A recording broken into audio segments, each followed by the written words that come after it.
Hello, welcome back to Client Stories with DNAngels. My name is Heidi, and I'm going to be telling another one of my colleague Kim's stories. I'm going to call this client Sarah. I have to tell you, I am big mad at Sarah's mom. I went over the case and I just am all in my feels about how incredibly toxic this woman is. So Sarah took a DNA test and she found out that her father, the man that raised her, is not her biological father. She's an NPE, not parent expected. She describes her mother as cunning, narcissist, and femme fatale. And to be honest with you, after reading that, I think that that's an understatement. There is a whole lot of other words that I would use to describe her. So, Sarah was shocked whenever she got her DNA test and realized that that wasn't the man that raised her, wasn't her father, but she also didn't feel safe going to her mom. And I usually like to call moms Martha, but Martha happens to be my mother-in-law's name, who I love with my entire heart. So she doesn't get that name. I'm going to call her Cruella. That's how I feel about her. So let me tell you some of the instances that happened in Sarah's life. When Sarah got married to her husband wanted to do the Southern gentleman thing and went to Cruella and said, may I have your daughter's hand in marriage?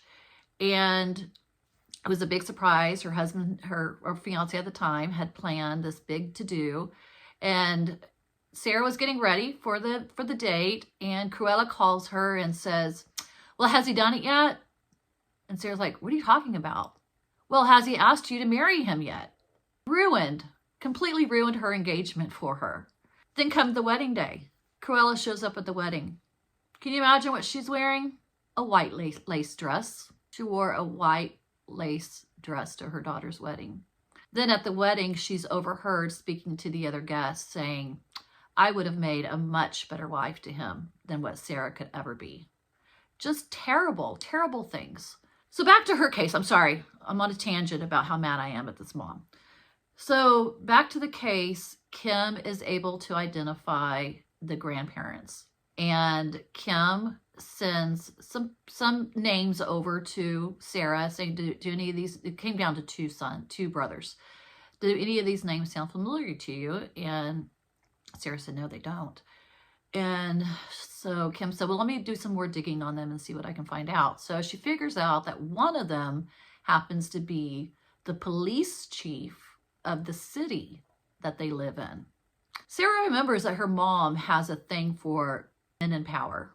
It's part of her femme fatale personality, I suppose.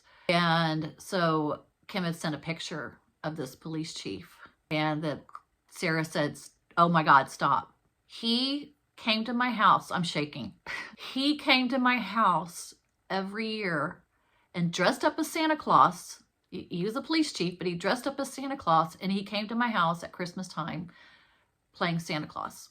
I always wondered why he only came to my house. He never went to any of the neighbors' house.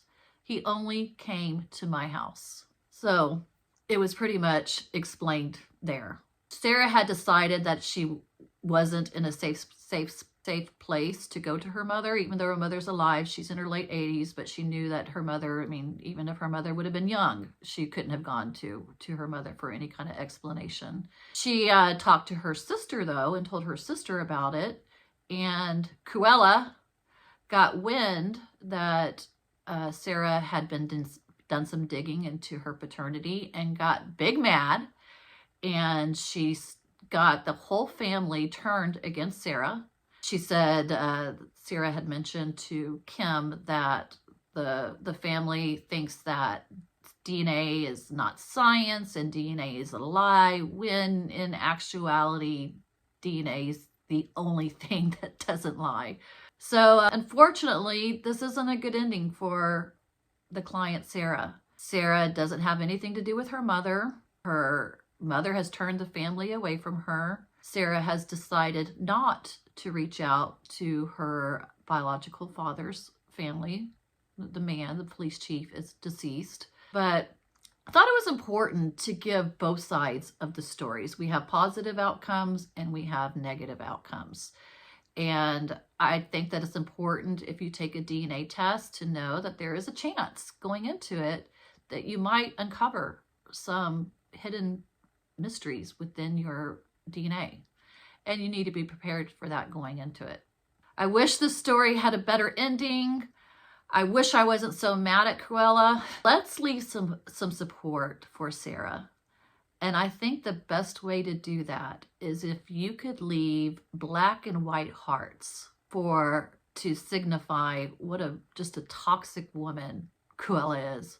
I'm sure that would really be appreciated. I'll talk to you next time. Bye.